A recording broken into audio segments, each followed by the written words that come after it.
तेजस्वी यादव को समझना है तो पहले आपको लालू यादव को समझना होगा, चिराग पासवान का। देखिए चिराग पासवान भी स्वर्गीय रामविलास पासवान जी के पुत्र हैं, उनका भी मजबूत राजनीतिक विरासत रहा है। हालांकि मनीष कश्यप खुद को किसी जाति से नहीं बांधते हैं, लेकिन चुनावी रणनीति में है तो उनका जात भी जानना जरूरी है। संभावना है कि उनकी राजनीति में एंट्री होगी। उनका नाम है बिहार के मुख्यमंत्री के बेटे निशांत कुमार का। कन्हैया कुमार क्या है, पहले वाम दलों के सहयोग से बेगूसराय से लोकसभा का चुनाव लड़ते हैं, काफी चर्चा में रहते हैं। प्रशांत किशोर की भी चर्चा होगी। प्रशांत किशोर 2023 से राजनीतिक रणनीतिकार से ऊपर उठकर बिहार की राजनीति में अपने चेहरे को चमकाने में लगे और वहां से निर्दलीय विधायक के तौर पर जीते सुमित कुमार सिंह, जाति के राजपूत। उनके बाबा डॉक्टर श्री कृष्ण सिंह बिहार सरकार में मंत्री रहे, सांसद रहे। संतोष सुमन ये जीतन राम मांझी के बेटे हैं और ये बिहार सरकार में मंत्री हैं, लगातार मंत्री हैं। हम और आप चर्चा कर रहे हैं, यही प्रभाव डालने के लिए काफी है। अगर प्रभावशाली नाम नहीं होते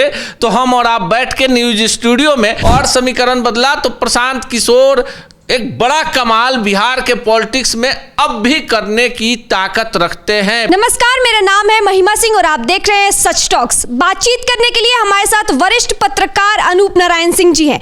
आज का मुद्दा है बिहार चुनाव में युवा चेहरे, क्या कहेंगे? देखिए काफी बढ़िया विषय आपने चुना है, पहले इसके लिए आपको बधाई। और आज का दिन काफी यादगार दिन है।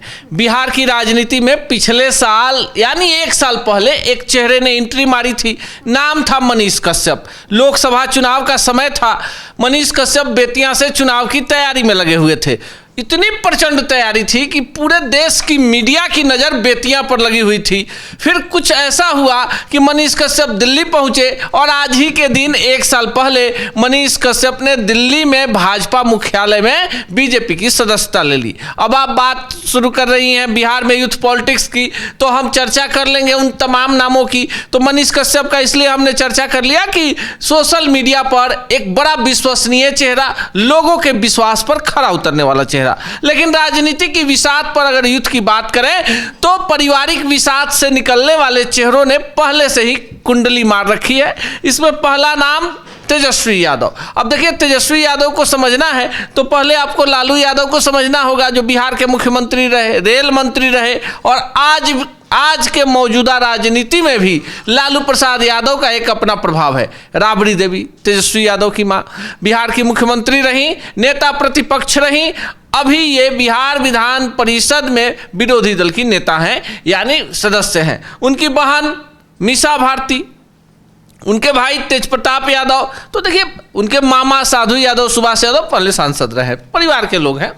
तो एक बड़ी विरासत है। बिहार में जो एक नई राजनीति शुरू हुई है उसमें तेजस्वी यादव का चेहरा इसलिए चर्चा करना है कि यूथ हैं, नए हैं, युवा हैं और उनको पारिवारिक विरासत के रूप में राजनीति मिली है। ऐसे ही एक दूसरा चेहरा है चिराग पासवान का। देखिए चिराग पासवान भी स्वर्गीय रामविलास पासवान जी के पुत्र हैं, उनका भी मजबूत राजनीतिक विरासत रहा है।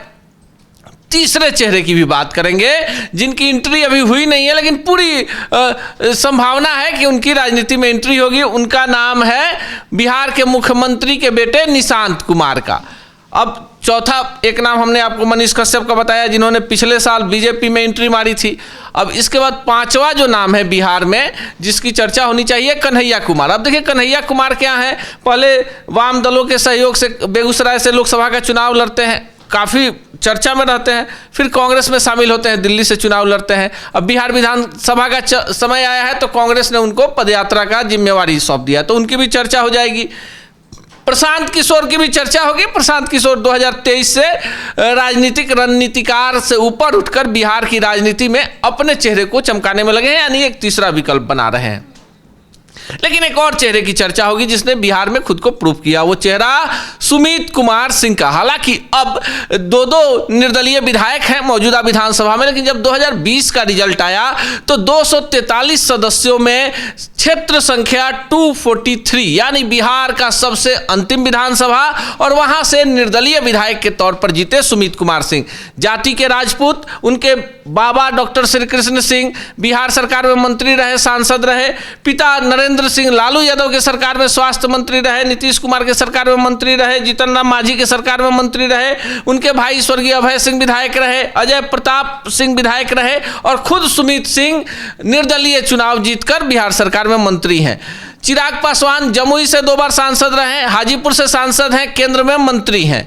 अब एक और नाम की भी चर्चा करेंगे, वो है संतोष सुमन। ये जीतन राम मांझी के बेटे हैं और ये बिहार सरकार में मंत्री हैं, लगातार मंत्री हैं। देखिए इस बार 2020 के बाद लगातार है, बीच में कुछ समय के लिए जब लोकसभा चुनाव के पहले जदयू से नाता टूटा जीतन राम मांझी का, तो उनको मंत्री पद से हटाया गया था। तो संतोष सुमन भी जो है वो बिहार विधान परिषद के सदस्य हैं। हालांकि उन्होंने विधानसभा का चुनाव नहीं लड़ा, लेकिन उनके पिता जो हैं जीतन राम मांझी अपने पार्टी के इकलौते सांसद हैं, गया से केंद्र में मंत्री हैं। बेटा जो है बिहार में मंत्री है, पतोह जो है उपचुनाव जीत जाती हैं, और उनके परिवार के 4-5 लोग विधायक हैं। तो ऐसे में बिहार के यूथ पॉलिटिक्स की चर्चा करेंगे तो ये जो 4-5 बड़े नाम हैं जिनकी चर्चा होगी, हालांकि श्रेयसी सिंह के भी नाम की चर्चा होगी, वो भी यूथ हैं और महिलाओं का प्रतिनिधित्व करती हैं, तो उनके भी नाम की चर्चा होगी। पुष्पम प्रिया चौधरी, लेकिन पुष्पम प्रिया चौधरी कोई कमाल नहीं दिखा पाई, सोशल मीडिया से बाहर उनकी कोई पहचान नहीं बन पाई है।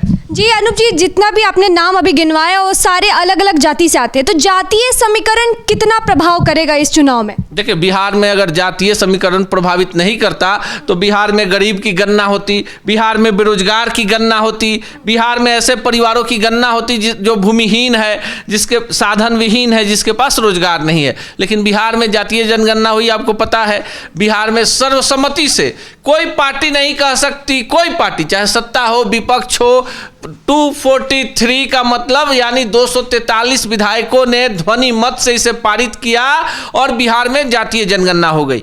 तो अब जिन चेहरे की बात कर रहे हैं उनकी जाति भी बता देते हैं। तेजस्वी यादव की जाति यादव है और उनकी तादाद बिहार में जो है लगभग 14% है। मनीष कश्यप की जाति, हालांकि मनीष कश्यप खुद को किसी जाति से नहीं बांधते हैं, लेकिन चुनावी रणनीति में है तो उनका जात भी जानना जरूरी है, भूमिहार जाति से आते हैं। अब बिहार में भूमिहार ब्राह्मण गठबंधन है। अब जो परसेंटेज है 4% यहाँ पर ब्राह्मण है और आपको 3% के लगभग में भूमिहार है। लेकिन बिहार की राजनीति में ये जात जो है कितनी प्रभावशाली है आपको समझना होगा कि इसके 3 सांसद हैं 40 में, जिसमें 2 केंद्रीय मंत्री हैं। बिहार में देख लीजिए आप, डिप्टी सीएम विजय कुमार सिन्हा भी इसी जाति से आते हैं और मनीष कश्यप जिस जाति से आते हैं उसी जाति से कन्हैया कुमार भी आते हैं। मनीष कश्यप चंपारण के राजनीति से उभरे और कन्हैया कुमार जो हैं बेगूसराय से। हालांकि मनीष कश्यप सोशल मीडिया पर एक बड़ा नाम है और कन्हैया कुमार जेएनयू के अध्यक्ष रह चुके हैं, लेकिन जाति जो है भूमिहार है। सुमित कुमार सिंह राजपूत है, प्रशांत किशोर जो हैं वो ब्राह्मण हैं, श्रेयसी सिंह राजपूत हैं, चिराग पासवान है, निशांत कुमार जो हैं वो लवकुश समीकरण यानी कुर्मी जाति से आते हैं। अब कुशवाहा की भी चर्चा कर ही लेंगे। चिराग पासवान, अगर सभी जातियों की चर्चा कर रहे हैं बिहार में, लेकिन जो बड़ा चेहरा है वो चेहरा यादवों में तेजस्वी यादव का है। कुशवाहा में वर्तमान में सम्राट चौधरी को भी आप यूथ की श्रेणी में रख सकती हैं। हालांकि आपने जितना नाम बताया कुछ लोगों का तो पॉलिटिकल बैकग्राउंड है, लेकिन कुछ लोग अभी आए हैं जैसे प्रशांत किशोर और मनीष कश्यप हो गए, उनका कोई पॉलिटिकल बैकग्राउंड पहले से नहीं है, तो फिर कितना प्रभाव डालेगा पॉलिटिकल बैकग्राउंड ना होने का? हम और आप चर्चा कर रहे हैं, यही प्रभाव डालने के लिए काफ़ी है। अगर प्रभावशाली नाम नहीं होते तो हम और आप बैठ के न्यूज स्टूडियो में इन बड़े नामों के साथ, मनीष कश्यप का, प्रशांत किशोर का, ऐसे लोगों की हम लोग चर्चा नहीं करते। हम सीधे तेजस्वी, चिराग पासवान, निशांत कुमार, चूंकि तीनों अपने अपने दलों के उत्तराधिकारी हैं, ये घोषित भी हो चुका है कि अभी लोजपा रामविलास को कौन लीड कर रहे हैं, तो भाई चिराग पासवान कर रहे हैं। संतोष सुमन जीतन राम मांझी की पार्टी को लीड कर रहे हैं, हालांकि पिता जीवित हैं तो अभी दूसरे नंबर पर ये लोग हैं। चिराग पासवान के पिता नहीं है तो वो 1 नंबर पर आ गए हैं अपनी पार्टी में। मनीष कश्यप बीजेपी में हैं, बीजेपी के लिए लगातार काम कर रहे हैं और उनकी जो छवि है मनीष कश्यप की सोशल मीडिया पर एक बड़ी लोकप्रिय छवि है और 2025 में वो चनपटिया से चुनावी तैयारी में लगे हुए हैं। हालांकि 2020 में भी मनीष कश्यप चुनाव लड़े हैं। प्रशांत किशोर बिहार में उपचुनाव लड़े, बिहार में 4 सीटों पर उपचुनाव हुआ था। हालांकि पार्टी को कोई बड़ी सफलता नहीं मिली, लेकिन बिहार में लोगों को लगता है कि अगर 2-4-5% भी वोट दाएं बाएं हुआ और समीकरण बदला तो प्रशांत किशोर एक बड़ा कमाल बिहार के पॉलिटिक्स में अब भी करने की ताकत रखते हैं। प्रशांत किशोर भी समझ रहे हैं कि बिहार में जात होगा, बिहार में धर्म होगा, बिहार में पैसा होगा, बिहार की राजनीति में भीतरघात होगा। जिन पॉलिटिकल पार्टियों के बड़े नेताओं को टिकट नहीं मिलेगा वो अपने विधानसभा क्षेत्र में निर्दलीय चुनाव लड़कर दलीय प्रत्याशियों को हराएंगे। तो ऐसे में ये तमाम चेहरे जो हैं वो कहीं ना कहीं प्रभाव डालेंगे। अच्छा, जो नए चेहरे हैं, जैसे पुष्पम प्रिया जब आई थी तब वो एक उनका कोई पॉलिटिकल बैकग्राउंड नहीं था। उनका रोकेंगे आपको, पुष्पम प्रिया चौधरी के पिता बिहार विधान परिषद के सदस्य थे। ऐसा नहीं था कि उनका कोई पॉलिटिकल नहीं था, लेकिन पुष्पम प्रिया चौधरी अब कहीं ना कहीं चर्चा में नहीं है, सोशल मीडिया से बाहर कहीं चर्चा में ही नहीं। हाँ, जैसे कि वो आई तो कुछ कमाल दिखा नहीं पाई और निशांत कुमार जो आ रहे हैं उनका भी कोई अभी राजनीति से दूर रहते हैं, तो क्या कमाल दिखा पाएंगे? क्या उनका हाल भी पुष्पम प्रिया जैसा हो जाएगा? पुष्पम प्रिया और निशांत कुमार की हम तुलना नहीं कर सकते। निशांत कुमार की सबसे बड़ी पहचान है कि वो बिहार के मुख्यमंत्री नीतीश कुमार के बेटे हैं, विवादों में नहीं रहे हैं, साफ सुथरा चेहरा है और कहीं से भी नीतीश कुमार ने कभी ये नहीं कहा कि मैं अपने बेटे को जबरदस्ती थोप रहा हूं। उनकी पार्टी के अंदर से ये डिमांड उठ रही है कि चूंकि अब एक उम्र होता है, रिटायर होने का एक उम्र होता है। 2025 के बिहार विधानसभा चुनाव में कई बड़े चेहरे जो हैं बिहार के पॉलिटिक्स के वो रिटायर करेंगे। तो जाहिर सी बात है कि जो लोग रिटायर करेंगे वो चाहेंगे कि अनुकंपा के आधार पर उनकी विरासत को संभालने के लिए उनके परिवार के लोग आए। निशांत कुमार जो हैं बिहार के मुख्यमंत्री नीतीश कुमार के बेटे हैं, तो उनके नाम की चर्चा है। तो उनका एक है बड़ा पावर है नीतीश कुमार का और उनकी जो जाति है वो काफ़ी जागृत है। हालांकि उसी जाति से कई सारे अन्य नेता भी जो हैं वो राजनीति में आने को आतुर है। उसमें एक नाम है अमनौर के विधायक मंटू सिंह पटेल का, जिन्होंने कुर्मी एकता रैली किया था। उसके बाद वर्तमान में वो बिहार सरकार में IT मिनिस्टर बनाए गए हैं। तो जो कुर्मी पॉलिटिक्स है बिहार में, उसमें नीतीश कुमार अपने बेटे को लाना चाहते नहीं चाहते नीतीश कुमार, लेकिन उनके पार्टी के अंदर से डिमांड उठ रही है। ऐसे में संभावनाएं भी बनेगी। अब देखिए बिहार में ब्राह्मण पॉलिटिक्स की बात करें तो ब्राह्मणों में कई बड़े बड़े चेहरे हैं। मिथिलेश तिवारी हैं, बीजेपी में हैं, बक्सर से चुनाव लड़े। उसके बाद अश्वनी चौबे हैं जिनका टिकट कट गया, गोपाल जी ठाकुर हैं, कई बड़े बड़े चेहरे हैं। ब्राह्मणों में भी बहुत बड़े बड़े चेहरे हैं। लेकिन प्रशांत किशोर जब चुनाव में जाएंगे तो उनका आकलन ब्राह्मण के तौर पर होगा। बिहार की राजनीति में क्या ये युवा चेहरे कमाल दिखा पाएंगे? ये तो वक्त ही बताएगा। आप क्या कुछ कहते हैं? कमेंट करके जरूर बताएं।